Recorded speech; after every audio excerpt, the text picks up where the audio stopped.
Friends, अगर आपने lands, shares, gold, commercial property या कोई लॉन्ग टर्म असेट सेल किया है और टैक्स फ्री गेन्स चाहते हो तो आज का वीडियो आपके लिए गेम चेंजर है, क्योंकि हम बात करने वाले हैं सेक्शन 54F की, कैसे आप कैपिटल गेन टैक्स को लीगली जीरो कर सकते हैं।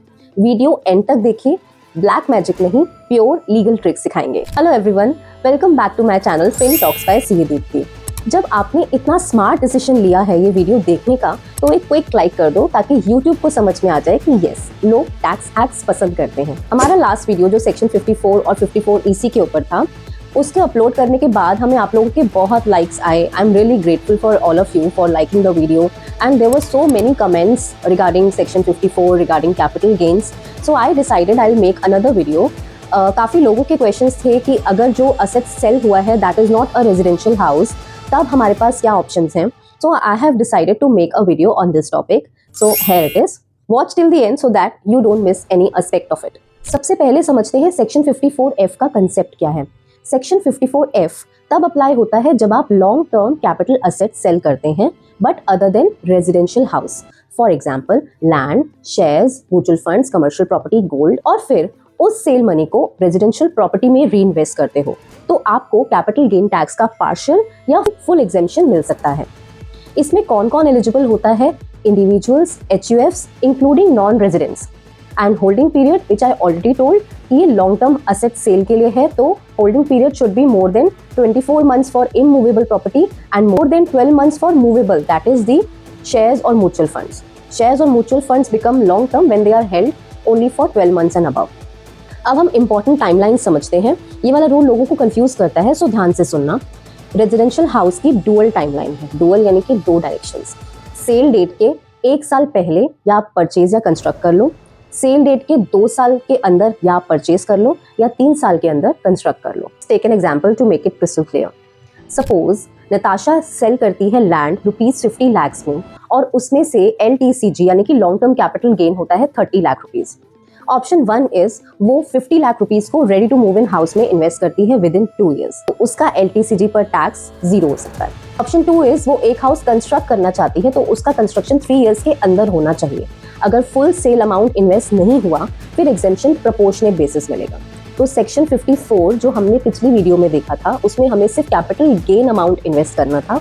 इस सेक्शन में एग्जेम्पशन लेने के लिए हमें फुल सेल अमाउंट इन्वेस्ट करना है, और अगर नहीं किया, पार्शियल किया, तो प्रोपोर्शनेट एग्जेम्पशन मिलेगी। एग्जाम्पल, 50 lakhs में से अगर 30 lakhs ही इन्वेस्ट किया तो एग्जेम्पशन प्रोपोर्शनेट मिलेगा, यानी कि 30/50। अगर आपको अब तक वैल्यू मिला है तो एक क्विक सब्सक्राइब करो, ताकि हम ऐसे ही tax hacking tips regularly share करते रहें। अब एक important condition, no extra house. ये कंडीशन सबसे ज्यादा मिस होती है। जब तक सेल डेट पर आपके पास सिर्फ एक ही रेजिडेंशियल हाउस है, एक्सक्लूडिंग न्यू इन्वेस्टमेंट, तभी सेक्शन 54 का बेनिफिट अप्लाई होता है। यानी कि I am selling a land in October 2025, I should be owner of only 1 residential house at that time.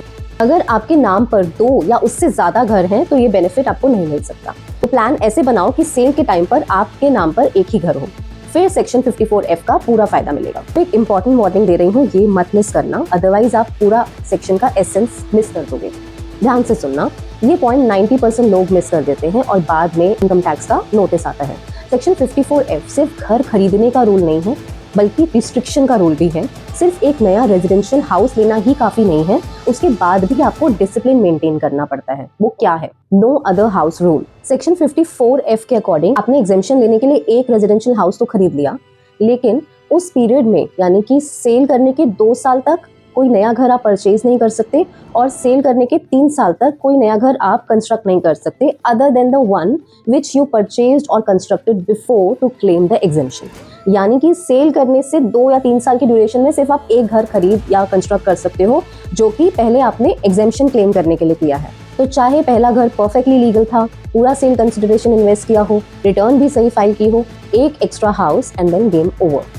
इस बात को मैं एक एग्जाम्पल की तरह समझाती हूँ। सपोज मिस्टर एक्स ने 2024 में एक प्लॉट बेचा, तो सेक्शन 54F के अंडर बेनिफिट लेने के लिए उन्होंने सेम ईयर में एक फ्लैट खरीद लिया, तो उनका कैपिटल गेन टैक्स 0 हो गया। उन्होंने सारा सेल कंसिडरेशन उस फ्लैट में इन्वेस्ट कर दिया, उनका सारा कैपिटल गेन टैक्स 0 हो गया। लेकिन 2026 में, यानी 2 साल के अंदर, मिस्टर एक्स ने एक छोटा सा 1 BHK इन्वेस्टमेंट के लिए खरीद लिया। बस यहीं पर गलती हो गई। रिजल्ट क्या होगा, जो कैपिटल गेन पर एग्जेम्पशन मिली थी वही कैपिटल गेन 2026-27 के ईयर में टैक्सेबल हो जाएगा। एक और एग्जांपल, सपोज जो 2024 में एग्जेम्पशन लेने के लिए घर लिया था वो 2026 में उसको ही वापस सेल कर दिया तो भी एग्जेम्पशन कैंसिल हो जाएगी और वो सब टैक्सेबल हो जाएगा। इसलिए याद रखिए, सेक्शन 54F में घर खरीदना इंपॉर्टेंट है, उससे भी ज़्यादा इंपॉर्टेंट है दूसरा घर, एक्स्ट्रा घर ना खरीदना, और जो घर पहले खरीदा था उसको अगेन 3 साल के अंदर ना बेचना। अगर आप चाहते हो ऐसे और tax traps, real case studies explain करूं तो सब्सक्राइब कर लो, क्योंकि टैक्स प्लानिंग में गलती महंगी और नॉलेज प्रॉफिटेबल होती है। करते हैं कैपिटल गेन अकाउंट स्कीम की। अगर आप ड्यू डेट तक, ITR की ड्यू डेट तक नया घर परचेज या कंस्ट्रक्ट नहीं कर पाते तो पैनिक मत होना। आप अमाउंट को कैपिटल गेन अकाउंट स्कीम में डिपॉजिट कर सकते हो, not normal bank FD, specifically CGAS। Why? क्योंकि रिटर्न फाइल करने की ड्यू डेट तक इन्वेस्टमेंट नहीं हो पाया तो एग्जेम्पशन क्लेम तभी तक वैलिड रहेगा जब तक अमाउंट CGAS में है, अदरवाइज नहीं। ये बात मैंने अपनी पिछली वीडियो में भी बताई है कि CGAS में इन्वेस्ट करने के बाद आप जो इस सेक्शन की टाइमलाइंस हैं उसके अंडर ही एक नया घर परचेज या कंस्ट्रक्ट कर लीजिए और आपका एग्जेम्पशन वैलिड होगा। अगर नहीं किया उस टाइमलाइन में तो वापस से वो टैक्सेबल हो जाएगा। अभी मैं एक समरी बता देती हूँ as difference between section 54 which we covered earlier and section 54F which we are doing right now. 54 में रेजिडेंशियल हाउस बेचा था और नए हाउस में ही री इन्वेस्ट किया था, जबकि 54F में आप नॉन रेजिडेंशियल असेट बेच रहे हो और री इन्वेस्ट कर रहे हो रेजिडेंशियल हाउस में।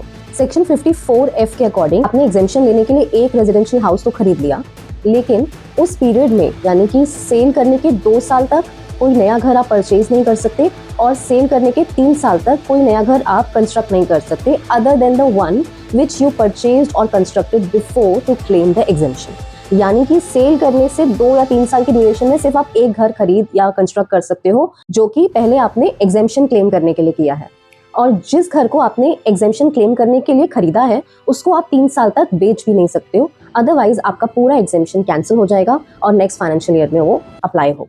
उसमें टाइमलाइन सेम थी, 1 ईयर पहले या 2 ईयर्स आफ्टर और 3 ईयर्स आफ्टर, टाइमलाइन सेम है सेक्शन 54 में भी और सेक्शन 54F में भी। डिफरेंस ये था कि सेक्शन 54 में आपको सिर्फ कैपिटल गेन का अमाउंट इन्वेस्ट करना था, लेकिन सेक्शन 54F में आपको पूरा सेल कंसिडरेशन इन्वेस्ट करना है। इसकी कुछ कैलकुलेशंस होती हैं जो कि मे बी मैं नेक्स्ट वीडियो में कवर करूँ।